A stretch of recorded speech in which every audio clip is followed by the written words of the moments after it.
지금은 고인이 됐는데 프랑스의 아주 유명한 변정신학자 한 분이 있는데 그 자크 엘릴이라고, 아마 여러분들은 좀 잘 모를 건데 책이 좀 어렵습니다. 두꺼운 책 중에 하나가 있는데 자유의 투쟁이다. 예수 믿는 크리스찬들은 자유를 구속하는 것에 대해서 끝까지 투쟁을 해서 자유를 찾는다는 겁니다. 이제 그 중에 하나가 뭐냐니까 사람들이 의외로 인간의 만남에 많이 얽어매여 있다는 거예요. 만남에도 자유가 필요하다는 거예요. 자유롭게 만나고 자유롭게 대화하고 자유롭게 어떤 교제를 하고, 왜냐하면 은혜가 많이 필요하다는 거예요. 왜냐하면 의외로 인간은 그 만남을 통해서 중요한 결정들이 많이 이루어지게 되는 것입니다. 그래서 만나기 전에 기도로서 준비를 하라 그렇게 말하고 있습니다. 왜냐하면 성령께서 그 만남에 함께 해야 된다는 겁니다. 두 사람 만나면 아무 의미가 없다는 거예요. 그 만남 가운데 성령께서 함께 하셔서 하나 되게 하고 아주 깨닫게 하고 죄는 또 책망하게 하고 또 어두움은 또 물러가게 하고 아주 이런 역사들이 많이 나타난다는 것입니다. 그래서 만남을 굉장히 소중하게 여겨라. 우리는 안 그러거든요. 건성으로 할 때가 많아요. 또 상대가 누구냐에 따라서 차별도 하기도 하고, 그리고 이 사람 만나면서 다음 만날 사람 딴 생각하고 있는 거예요. 지금 그 사람이 중요한데요. 그리고 선입견도 가지기도 하고, 또 아무 의도 없이 그 영혼 자체에 굉장히 그 초점을 맞추라는 것입니다. 우리 만남 가운데 좋은 만남도 있지만은 부담스러운 만남도 있거든요. 여기는 뭐 더 기도와 무장이 필요하다고 말씀하고 있습니다. 왜냐하면 마음이 다칠 수가 있어요. 그리고 여유를 못 가집니다. 자칫하면 감정으로 치달을 수가 있거든요. 그러니까 기도로 준비를 해서 그 영혼에 대한 사랑을 끝까지 잃지 않도록 그런 자세로 임하라는 것입니다. 그리고 해야 될 분명한 메시지를 전할 수 있도록 충분히 준비가 될 때 성령님께서는 그 만남을 통해서 크게 역사를 해서 그냥 산적했던 문제들이 해결되는 역사들이 많이 나타난다는 것입니다. 하나님께서는 엘리야에게 3년 만에 나타나셔가지고 다시 아방을 찾아가라 그렇게 명령을 합니다. 엘리야 입장에서는 대단히 부담스러운 만남입니다. 왜냐하면 왕은 죽이려고 해요. 그리고 지금 오해와 갈등의 골이 굉장히 깊습니다. 충돌이 예상이 될 수밖에 없어요. 하나님께서 지혜를 주셔가지고 오베다라고 하는 아주 신앙이 좋은, 그렇지만 좀 소극적인, 좀 겁이 많은 그러면서 왕한테도 신뢰를 받고 있고 엘리야에게도 같은 신앙인으로서 인정받는 이 중재자를 통해서 만남을 주선하게 합니다. 이런 것도 중요해요. 바로 두 사람 만났으면 바로 충돌입니다. 또 왕은 경호원을 대동하기 때문에 무슨 일이 일어날지 몰라요. 그래서 감정을 조절하게 하고, 그리고 이런 만남의 과정을 통해서 만남을 인간적으로 보지 않고 영적으로 보게 하는 그런 계기를 주고 있다는 것입니다. 그러면서 지금 핵심되는 문제가 뭐냐니까 지금 기근이 일어나고 있는데 이 기근의 원인이 어디에 있는가? 이스라엘 백성들과 왕은 괜히 엘리야가 와서 그냥 안 좋은 예언을 하는 바람에 이런 어려움을 겪는다고 생각을 하고 있는 것입니다. 하나님께서는 이 모든 기근의 원인은 너희들의 불신앙에 있고, 그리고 비를 내리는 신은 우상이 아니고 하나님이시다 하는 것을 이번에 확실하게 매듭을 짓기를 원하셨던 것입니다. 근데 이게 너무 이게 생각이 좀 달라요. 그래서 결국에는 여기서 무슨 합의가 이루어지냐니까 갈멜산 위에서 한번 진짜 예배를 받으시는 분, 하늘에서 비가 내리게 하고 불이 떨어지게 하시는 참신이 누군가, 여기서 갈멜산 대결이 여기서 합의가 됩니다. 이거는 굉장히 중요한 합의예요. 하나님의 역사죠. 거기서 미리 막 붙어버리면 어떻게 되겠어요? 거기서 이스라엘 역사는 딱 끝이 나요. 근데 천만다행으로 한번 공개적으로 진짜 살아있는 하나님이 누군가, 신이 누군가 한번 우리가 한번 이 문제를 한번 다뤄보자는 것이죠.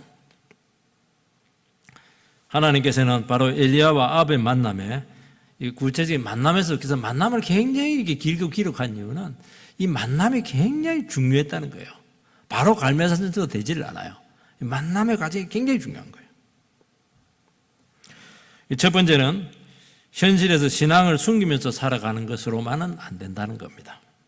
7절 말씀을 같이 읽겠습니다. 시작. 오베다가 길에 있을 때에 엘리야가 그를 만난지라.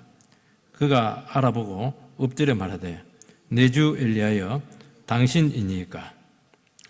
지금 3년 이상 기간이 이루어지는 바람에 먹을 것도 없고 물도 없고, 그래서 왕이 답답해가지고 말과 노새의 먹이와 꼴을 찾기 위해서 그냥 전국을 지금 이렇게 돌아다니고 있는데, 그의 측근인 오바댜와 길을 나눕니다. 너는 일로 가라, 나는 일로 가라. 그런데 하나님께서는 엘리야로 하여금 오베다를 우연히 만나도록 그렇게 섭리를 하셨습니다. 우연이지만 우연이 아니에요. 하나님의 섭리입니다. 이거는. 만약에 왕하고 거기서 딱 만났다면 어떻게 되겠어요? 그래서 바로 싸움입니다. 오베다는 엘리야를 금방 알아보고 땅에 엎드려서 예의를 다합니다. 그렇게 하니까 내 주 왕이요, 이렇게 하니까 엘리야가 내가 여기 있다는 것을 내 주에게 찾아가서 이야기하라는 것입니다. 이 원어는 뭐냐니까 엘리야가 여기 있다, 이건 조금 풀어서 쓴 것이고요. 원래는 보라, 엘리야다. 너희들이 3년 동안 나를 죽이기 위해서 그렇게 찾았지만은 찾지 못했던 엘리야, 내가 지금 나타났다. 보라. 굉장히 당당하죠. 벌써 이 말 한마디에서 주도권 싸움이 시작이 되고 있는 것입니다. 너희들이 그렇게 찾던 주의 종이 나타났다. 이게 주도권이죠. 이게 주도권 너에게 안는 게 주겠다는 것입니다. 아합이 이스라엘이 아무리 군사를 풀어서 샅샅이 찾으려고 해도 하나님이 허락하지 않았다는 것입니다. 대신 내가 아합을 소환하겠다는 거예요. 아합을 나에게 소개하라는 거예요. 이 말씀에 왕을 소환을 하고 있습니다. 그런데 이 소환을 누구를 통해서 하느냐? 겁쟁이 신자 오베다를 통해서 전달을 하고 있는 것입니다. 여기 아주 중요한 표현이 나오는데요. 이 오베다는 엘리야의 그 측근이잖아요. 지금 하면 제2인자입니다. 오베다는 엘리야를 내 주여 이렇게 표현을 합니다. 그렇게 하는 엘리야는 뭐라고 하냐니까 너의 주에게 가라는 거예요.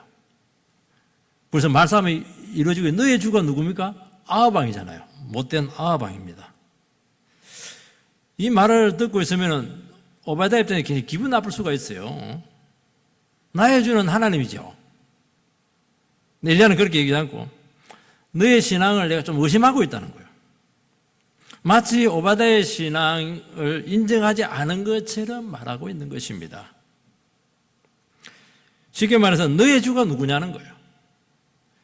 너의 진정한 네가 섬기고 있는 주인이 누구냐는 거예요. 너는 지금 누구를 위해서 일하고 있으며 지금 누구 편이냐고 말씀하고 있는 것입니다. 왜냐하면 오바댜는 어릴 때부터 신앙이 좋았지만은 신앙을 숨기고 있어요. 안 드러내고 있습니다.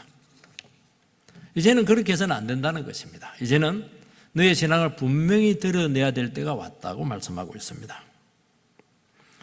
여러분, 불신과 박해의 시대, 막 신앙이 굉장히 고통을 받게 하는 그런 시대에 사람들이 안 드러내요. 애매하게 신앙생활을 합니다. 그렇게 하지 말라는 거예요. 이제는 너의 신앙을 당당하게 드러내라. 보라, 내가 여기 있다. 보라, 신자가 여기 있다. 보라, 집사가 여기 있다. 그렇게 왜 당당하게 드러내지 못하냐고 지금 도전하고 있는 것입니다. 신앙의 태도를 보일 때가 되었다. 언제까지 숨겨 있을 것이냐? 그 얘기하는 것이죠. 언제까지 재산 문제에 대해서 애매한 태도를 보이고 있을 것이냐? 주일 성수 문제도 왜 확실한 태도를 취하지 않고 있느냐? 언제까지 술 문제로 그렇게 숨기면서 신앙생활 할 것이냐? 언제까지 점치면서 하나님을 믿을 것이냐? 수많은 우리에게 도전을 하고 있는 거예요. 우리 직장생활을 하면서도 안 드러내요. 애매하게, 왜냐하면 드러내 부담스러우니까. 언제까지 그렇게 애매하게 직장생활 할 거야? 지금 그 얘기하고 있는 겁니다. 지금은 그럴 때가 아니다. 그렇게 말하는 거예요. 오베다는 엘리야의 등장을 전하는 것이 굉장히 두려웠습니다. 그럼 뭐라고 하냐? 내가 무슨 죄를 지었길래 어떻게 아합에게 내를 죽게 만드냐? 그 얘기를 하는 겁니다. 벌벌 떨고 있어요, 지금. 못 드러내겠다는 거예요. 엘리야가 가뭄을 예언하고 나서 그리 시내가에 숨었잖아요. 그래서 아합 왕이 막 온 나라를 샅샅이 찾았습니다. 엘리야를. 그리고 주위에 있는 나라까지 찾았어요. 그래서 없으면은 각서를 씁니다. 못 봤다. 각서를 쓰게 한 거예요. 그 정도로 엘리야에 대해서 반감을 가지고 있었다는 걸 알 수가 있습니다. 엘리야를 만나면 왕이 죽일 텐데 하나님께서 엘리야 전자를 딱 숨기면은 내가 죽을 수가 있다는 것입니다. 엘리야를 소개하면 아합 왕이 믿기는커녕 그동안 네가 몰래 숨겨놨다가 지금 나한테 소개하고 있는 것이지. 그리고 오해받을 수 있다는 거예요. 그리고 오베다 선지자는 아합 밑에서 어떻게 하냐니까 직책을 유지하면서 하나님의 선지자 50명, 100명을 굴에 숨겨서 물도 주고 먹을 것도 이렇게 주어서 보존을 한 것입니다. 그러면 그 숨어있는 선지자가 발각되면 어떻게 되느냐는 거예요. 그러니까 별별 생각을 다 하고 있는 거예요, 지금. 엘리야는 내가 왔다는 것을 아합 왕에게 빨리 소개해라. 만남을 주선하라. 이렇게 하니까 끝까지 안 할라요. 그러면서 내가 어릴 때부터 하나님을 얼마나 잘생겼는지 알지 않습니까? 물론 알죠. 그걸 스스로 증거를 합니다. 내가 얼마나 믿음이 좋은 줄 아세요? 할 말이 없을 때 그렇게 하는 거예요. 내가 정말 이렇게 힘든 가운데서 어렵게 이렇게 신앙생활한 게 얼마나 힘든 줄 아세요? 그 얘기하는 거예요, 지금. 그리고 선지자 100명을 그냥 굴 두 군데 숨겨놨다는 게 얼마나 위대합니까, 이거. 지금 자기 먹을 것도 없는데. 왜 이렇게 숨겨주었어요? 안 들통나니까 숨겨준 거예요. 밝혀지지 않으니까 용감한 겁니다. 그래서 은밀하게 용감하신 분들이 있어요. 그것도 신앙이 좋은 겁니다. 그러니까 오바다라고 하는 이 하나님의 종은 믿음이 있긴 있는데 굉장히 두려워하는 거예요. 커밍아웃 해라, 드러내라, 여기에 대해서 굉장히 그 압박감을 가지고 있는 것입니다. 너무 힘들어하죠. 엘리야가 그에게 이제는 그럴 때가 아니고 임무를 딱 줍니다. 나를 소개하라는 거예요. 이 소개는 굉장히 중요한 겁니다. 그러니까 막 그렇게 괴로워하면서 즉각 항의를 합니다. 죽을 수 있는 이 위험한 임무를 왜 나에게 시킵니까? 자꾸 회피를 하고 있는 것입니다. 그러면서 자기 신앙을 막 주장을 하고 그동안 내가 얼마나 하나님을 위해서 공로가 많습니까? 신앙행위를. 맞죠? 100명을 구했으니까. 그런데 그거는 이 상황에서는 변명이에요. 구실입니다. 지금 오베다는 하나님의 종 엘리야와 절대 권력을 가지고 있는 아합 왕 사이에서 지금 굉장히 지금 힘들어하고 있어요. 지금 고민이 많아요. 공적 직무가 있는데 또 신앙도 있는데 여기서 막 괴로워하고 있는 거예요, 지금. 공직을 유지하면서 바알 숭배자 왕 밑에서 양심이 괴로운 겁니다. 아합 왕의 우상을 숭배하러 갈 때 자기 안 따라갈 수 있어요? 가야 되잖아요. 그 우상 숭배할 때 얼마나 힘들겠어요. 아방이 절할 때 자기는 서 있을 수 있겠어요? 힘든 거예요, 이게. 그러니까 얼마나 주를 위해서 눈물겨운 현실을 했고, 또 주를 그 어려운 가운데서 그래도 그냥 발각되지 않은 상태에서 신앙을 지키려고, 양심을 지키려고 얼마나 괴로워했겠습니까? 눈물겹죠. 교회를 욕하는 사장 아래서 신앙인으로서, 그 직원으로서 거기서 살아남으려면 간단하지가 않는 것입니다. 지금까지 생활도 열심히 하고 하나님도 잘 섬겼어요. 근데 문제는 뭐냐니까 겉으로 드러내는 것을 두려워한다는 것입니다. 속으로만 신앙을 했어요. 우리 다 그렇게 해야 되나요? 속으로만 신앙을 하는 거예요. 속으로만. 우리는 세상 제약에서 신앙이 드러나면 굉장히 불리한 대우를 받을까 봐 끙끙 앓을 때가 많습니다. 사업상 또 생존을 위해서 최대한 신앙을 숨기는 거예요. 왜냐하면 예수 믿는 사람들이 술 먹을 수 있어, 예수 믿는 사람들이 그렇게 말할 수 있어. 왜냐하면 제한이 너무 많거든. 희생될 게 너무 많은 거예요. 불리해요. 그러니까 마음속에 늘 주님께 죄송한 마음을 가지고 그냥 신앙생활을 하고 있는 거예요. 사표를 어떻게 쓸 수가 있어요? 처자식이 지금 있는데 지금 100명을 지금 책임을 져야 되는데 어떻게 사표를 쓸 수가 있어요? 이게 현실이라는 거예요. 내가 양심 선언하면 너무나 많은 사람이 다칠 수가 있는데 어떻게 그것을 선언할 수가 있겠습니까? 우리는 엘리야를 생각할 때마다 참 담대합니다. 죄악에 대해서 담대하고 왕 앞에서도 막 할 말 탁 하고 말이지. 너 내 기도 안 하면 절대 비 안 와. 감히 왕 앞에서 그렇게 선포하고 도망가 버리고 말이지. 하늘에 불이 떨어지고 말. 이거 보면 참 기가 죽죠. 엘리야는 저렇게 하는데 나는 왜 이렇게 못할까? 도리어 오베다와 같은 이런 신앙의 모습이 우리에게 너무 가까운 거예요. 이게 우리의 모습이에요. 오베다에 대해서 동정심이 많아요. 공감이 돼요. 그 자리에서 어떻게 박차할 수가 있겠어요? 안 되잖아요. 생명이 위태롭기 때문에 그렇다는 것입니다. 하나님께서는 이런 처지에 있는 성도 깊이 공감했습니다. 얼마나 귀한 일 하고 있어, 오바댜가. 들키면 어떻게 해요? 그 10명 중에 한 사람이 가서 고발해가지고 현상금 타먹으면 어떻게 돼요? 집안 꼴살이에요. 하나님 100명 중에 한 사람도 변될 적 없도록 지켜주었잖아요. 지금 자기 목숨을 부지하면서 어려운 가운데서 어떻게 하든지 주를 위해서 이렇게 헌신을 하고 있습니다. 여러분, 현실에서 신앙으로 산다는 거, 특히 배교와 불신의 시대에 얼마나 고민이 많아요. 그래서 우리는 이런 크리스찬들을 바라보면서 쉽게 정죄 못해요.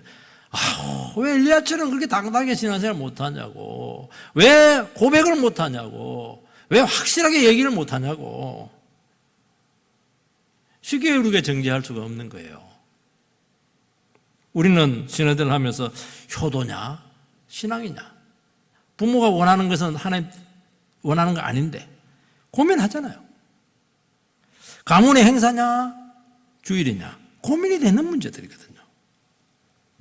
특히 그 종손들 또 장남들, 이 제사 문제가 보통 어려운 문제가 아니라는 거예요.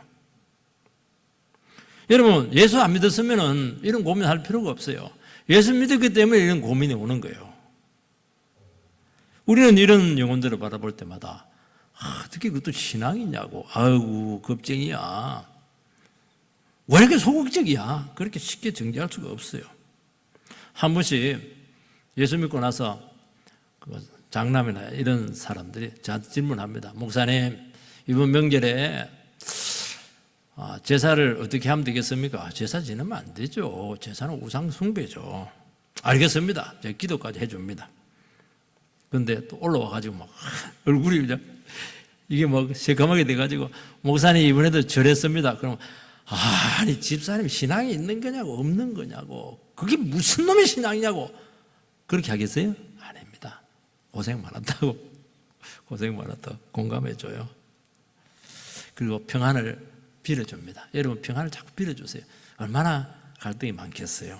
결국에는 하나님 능력으로 다 극복해냅니다. 우리는 이런 상태에 있다는 거예요. 이런 상태. 이게 우리의 모습이에요. 두 번째는 그러나 언젠가는 그 숨겨진 신앙을 드러내야 될 때가 있다는 것입니다. 너 가서 아합에 가서 이야기하라는 거예요. 지금은 네가 그런 식으로 해왔지만은 주님께 봐줬지만 이제는 숨어 있을 수가 없다. 지금처럼 애매한 태도를 가지고는 안 된다. 왜냐하면 지금 우상숭배로 나라가 지금 무너지고 있어요. 교회가 지금 존폐 기로에 있습니다. 개인신앙 근근히 챙기면서 지옥 안 갈 만큼 그렇게 나름대로 그냥 신앙생활을 하고 이제는 그렇게는 안 된다고 말씀하고 있습니다. 왜냐하면 이 중요한 사명은 다른 사람이 대체가 안 돼요. 대체 불가해요. 누가 하겠습니까? 엉뚱한 사람 가서 그 왕궁에 들어갈 수가 있겠어요? 오베다밖에 안 되는 거예요. 지금 엘리야와 오베다의 신뢰를 받는 사람, 엘리야와 아합왕의 신뢰를 받는 사람은 오베다밖에 없는 거예요. 하나님 이 사람을 지금 쓰고 있는 거예요, 지금. 에스더서에 보면은 에스더가 대페르시아 왕국의 황후가 됩니다. 그러면서 에스더는 어떻게 하냐니까 자기 출신을 숨겨요. 유대인 출신이라는 걸 숨기고 신앙도 숨깁니다. 왜냐하면은 그러면서 또 개인적으로 기도해요. 그러면서 황후의 자리를 지키고 있습니다. 그런데 하만이라는 사람이 와가지고 유대인들을 몰살을 시키려고 합니다. 에스더들을 신앙으로 양육했던 삼촌 모르드게가 도전을 합니다. 너가 지금 언제까지 황후의 자리에 있을 거야? 지금 네가 나서야 될 때야. 왜냐하면 왕 앞에 직언을 할 수 있는 사람은 에스더밖에 없거든요. 그런데 에스더는 문제인 거예요. 왕이 오랫동안 안 찾았어요. 왕이 안 찾았는데 찾아가면은 호를 딱 거두면 목이 날아간다는 거예요. 그러면서 막 겁을 벌벌 내고 있습니다. 그때 뭐라고 하냐니까 네가 이때 가만히 있으면은 하나님께서는 다른 사람을 통해서 구원을 이루겠지만은 너와 내 집은 저주를 받을 것이다. 그렇게 말하고 있는 것입니다.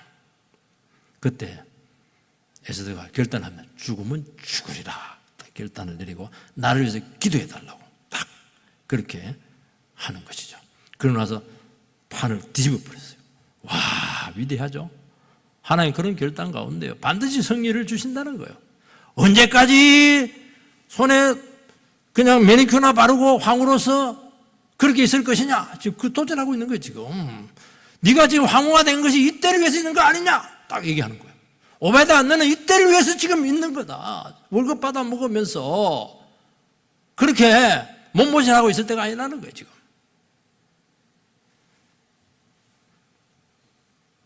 나라의 미래가 있고 하나님의 영광을 위한 이 치열한 영적 싸움에 너는 다시 한 번 더 목숨 걸고 헌신을 하라고 말씀하고 있는 것입니다. 여러분, 오바댜 스타일의 그 신앙인들의 특징이 뭐냐니까요. 자기 처지에서 자기 수준에서 신앙생활을 잘해요.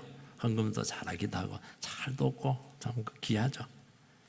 그런데 문제는 뭐냐니까 자기 앞걸음은 잘하는데 하나님 전체적인 시각을 잘 가지지 못해요. 영적 흐름을 이렇게 잘 보지 못하고 시대적인 소명의식 이런 데는 부족해요. 그래서 딱 그 하나님께서 그걸 요구하면은 뒤로 물러섭니다. 자꾸 이렇게 소극적으로 자꾸 피하는 거예요, 이게. 왜냐하면 그건 자기가 해줘야 되거든요. 물론 하나님께서 자기가 피하면 다른 사람들은 할 겁니다. 그런데 굉장히 중요한 지금 하나님께서 지금 사명을 맡기고 있는데 그걸 막 뒤로 피하는 거예요. 어디에 이렇게 하면서 자꾸 그렇게 하는 것입니다. 참 우리가 그런 문제 있다는 것을 알 수 있어요. 그때 헌신하는 거예요. 베드로 사도가 예수님께 십자가 달려 죽는다니까 그러면서 막 절대로 안 된다고, 내가 목숨 걸고 지켜주겠다고. 그때 예수님께서 네가 오늘 밤에 딱 2번 울기 전에 3번 나를 부인하게 될 것이다. 하나님 와서 구체적입니다. 오늘 부인해. 그렇게 안 해요. 딱 2번 우는데 딱 2번을 어떻게 하는지 모르겠어요. 저는 한 번 우는 줄 알았는데 딱 2번 울 동안에 3번 부인할 것이다. 빼도 박도 못하는 거예요. 이거는.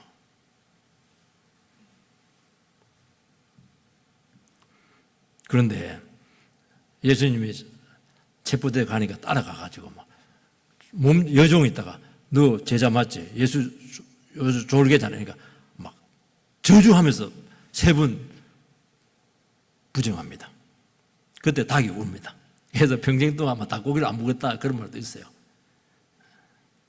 예수님께서는 그를 찾아옵니다. 부활하고 나서. 여러분이면 어떻게 말씀하겠어요? 네가 그럴 수 있냐? 너 왜 그랬어? 너 내 제자 맞아? 그렇게 책망하지 않았어요. 네가 나를 사랑하느냐? 그걸 더 덮고 그것도 한 번만 묻는 거지 자꾸 묻는 거예요. 두 번, 세 번 묻는 거예요.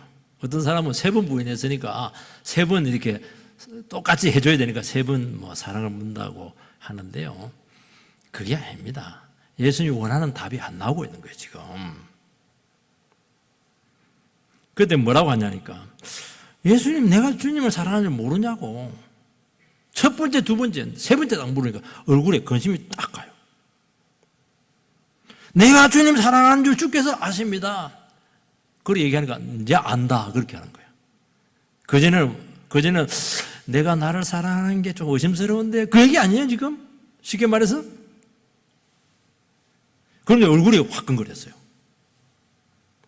자기를 속이고 있는 거예요, 지금. 숨기고 있는 거예요. 내가 살려는 이기적인 마음이 있는 거예요. 급하면 도망가겠다는 거예요. 말을 꺼내놓고.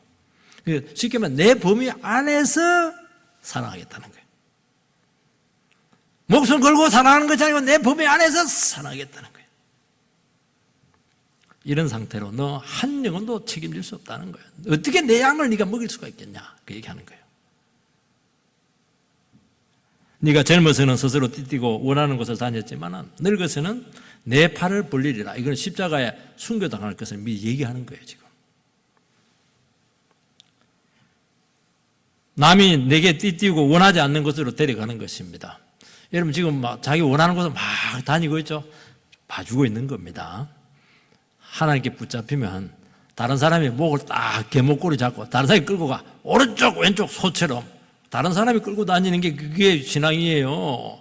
우리는 내가 내가 막 동해 번쩍 서해 번쩍 홍길동도 아니면서 그건 신앙 아닙니다. 다른 사람이 이리 오세요. 이러면 가야 돼요. 목사는 여러분요. 목사는 할 수 있는 게 아무것도 없어요. 휴가도 물어봐야 돼요. 어디 가는 것도. 월요일도 어디 갈까요? 가지 마. 그럼 못 가는 거예요. 어떻게 내 마음대로 해요? 안 되는 거예요. 봐줄 때 좋은 겁니다. 그러면 나를 따르라. 그렇게 말씀하고 있습니다. 그러니까 수긍하면 되는데 뭐라고 하냐. 고개를 딱 돌려대면 요한이 있거든요. 요한은 예수님 제일 사랑하거든요. 품고 있으니까 나는 순교당하고 막 사람들이 막 개목걸이 잡고 끌고 다니는데 쟤는요 이렇게 하는 거예요. 참 그게 참 베드로는 솔직해. 쟤는 막 안고 있으니까 요한을 비교하는 거예요 이거. 쟤는 편안하게 놔두고 왜 나만 순교시키고 나만 그냥 다른 사람 그냥 개체로 끌려다니면서 섬기라고 그렇게 해요. 그렇게 하니까 예수님께서 그놈은 그놈이고 니는 니다. 내가 올 때까지 그를 살려두게 할지언정 니는 내를 따르라는 거예요. 참 신기해요. 그래서 요한은 92살까지 삽니다. 92살까지. 베드로는 바로 순교당해요. 다 몫이 다르다는 거예요. 왜 비교하냐는 거예요. 왜 더 편하려고 하는 마음을 갖고 있냐는 거예요. 상관하지 말라는 거예요. 너는 너의 길을 가라는 거예요. 제자의 길을. 주님께서 우리에게 도전합니다. 너 언제까지 지금 주저앉아 있을 것이야? 언제까지 편하려고 하고 있는 거야? 언제까지 다른 사람 비교하면서 저 집사님은 돈도 많고 편안하고 나는 막 지지리도 어려운 가운데 있으면서 나만 헌신해야 됩니까? 봉사해야 됩니까? 그런 마음 있죠? 언제까지 줄타기 하면서 아슬아슬하게 믿음 생활을 할 것이냐? 얼마나 고민이 되고 있어 지금? 조금 힘들면 피해버리고 조금 부담이 되면 소극적으로 그냥 뒤로 슬슬 빼고 그러면서 이때 이제 하는 유명한 말이 있습니다. 균형 잡기를 자꾸 하려고 그래요. 이건 이렇고 저건 저렇고 이건 이렇기 때문에 나는 이렇게 할 수밖에 없습니다. 그렇게 설명을 해요. 그게 이제 굉장히 여러 가지를 고려하는 거예요. 그게. 말 굉장히 우아하게 하면서 싹 피해가는 겁니다. 이제 균형 잡기 하지 말라는 한쪽을 선택해라는 거예요. 한쪽을. 죽을 각오 하나를 선택해라. 언제까지 말로 빠져나갈 생각하냐. 어머니도 고려해야 되고, 저희 동생도 고려해야 되고, 우리 집안도 고려해야 되고, 언제까지 그렇게 다 맞아요, 그게. 부모님 나를 얼마나 사랑했는데요. 그거는 그거고. 지금 네 누구 말 듣고 있냐? 누구 말 지금? 누구 말? 못 빠져나간다는 거예요. 왜냐하면 네가 있는 그 자리는 내가 그 자리에 두었고, 그 자리에는 네가 할 수 있는 유일한 사명이 있다는 거예요. 그 책임을 왜 감당하지 않고 피하려고 하냐는 거예요. 알아주지 않고 희생을 했지만 이제 떨치고 일어서라는 것입니다. 우리는 안 그랬잖아요. 내가 원하는 거, 내가 가고 싶은 거, 모든 거 다 갖추고 있고, 갈등도 없고, 그냥 뭐 영적 싸움도 없고, 그런 것을 자꾸 이렇게 양지만 이렇게 가고 이렇게 하는데, 양벌리 지금 양지 참 좋은 곳입니다. 그런데 아니라는 거예요. 아니라는 거예요. 지금 그 자리에서 왜 못 찾냐는 거예요. 마태복음 10장 32절 33절을 띄워주시기 바랍니다. 마태복음 10장 32절 33절 같이 읽읍시다. 시작. 누구든지 사람 앞에서 나를 시인하면 나도 하늘에 계신 내 아버지 앞에서 그를 시인할 것이요. 누구든지 사람 앞에서 나를 부인하면 나도 하늘에 계신 내 아버지 앞에서 그를 부인하리라. 고난과 핍박과 배교의 시대에 주님께서는 제자들에게 선포합니다.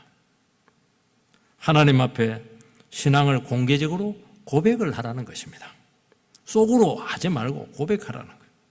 왜냐하면 이 고백 속에 영원한 운명이 결정이 된다는 것입니다. 고백해야 할 때 고백해야 돼. 나는 입장은 이겁니다. 나는 이것을 감당하는 것입니다. 목에 칼이 들어가도 예수는 하나님의 아들입니다. 왜 고백 못하냐는 거예요.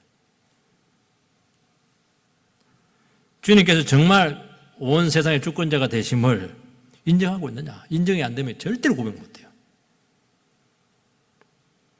왜 고백 못해요? 눈치를 보는 거예요. 눈치를 지금. 손해를 안 보려고 하는 거예요 지금. 핍박하고 반대하고 이런 것들이 부담스러운 거예요. 이게 싫어요. 여러분 기독교는 속으로 믿는 게 아니에요. 기독교는 고백의 종교예요. 신앙 고백이 나와야 돼요. 침묵은 중립이 아니에요.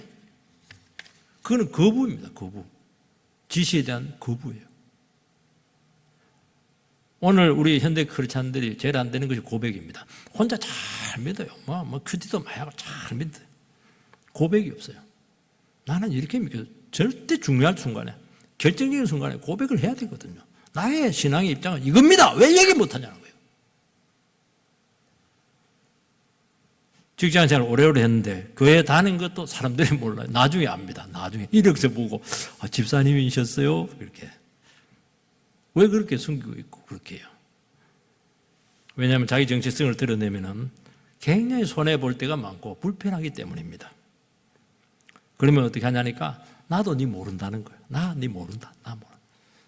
네가 나를 시인하지 않으면 천국에서 나도 너를 모른다 하겠다. 시인하지 않겠다는 거예요.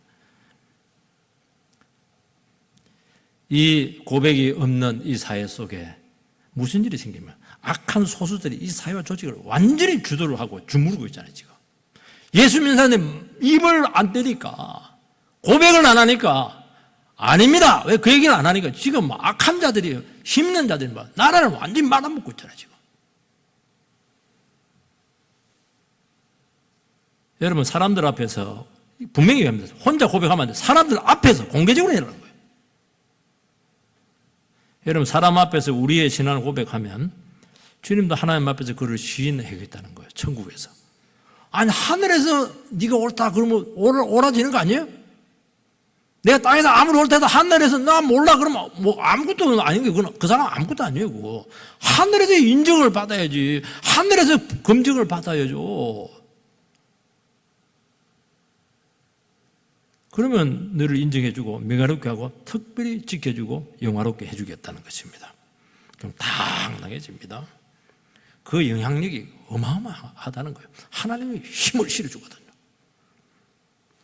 여러분 크리스찬들은 침묵을 지키면 안 돼요. 입을 열어서 고백하시기 바랍니다. 갈등하는 오바다에게 엘리야가 도전합니다. 15절 같이 읽겠습니다. 시작.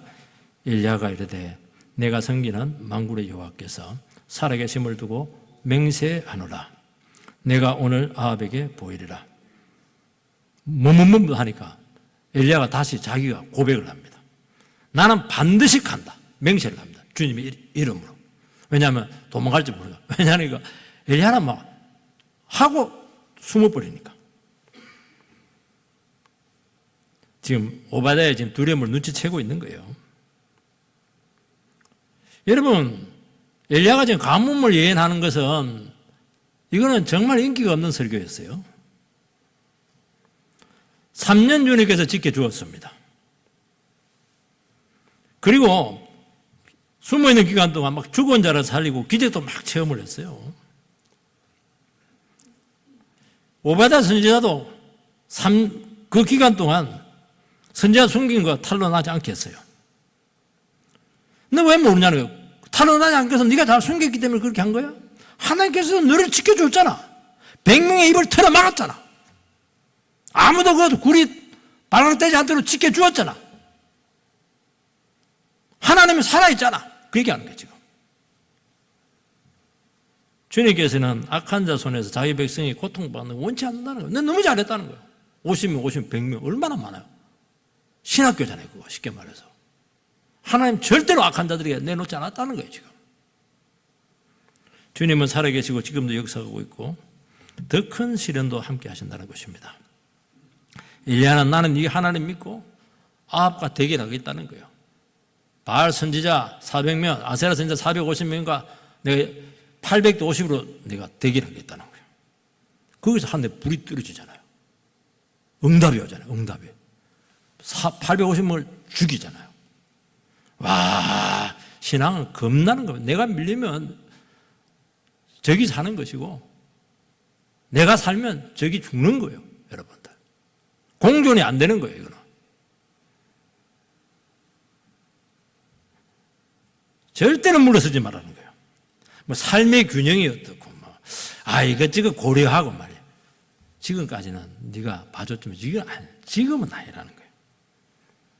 균형으로 치자고 멋있게 말하지만은 실제로 겁나서 그런 거 아니야? 너 겁쟁이잖아.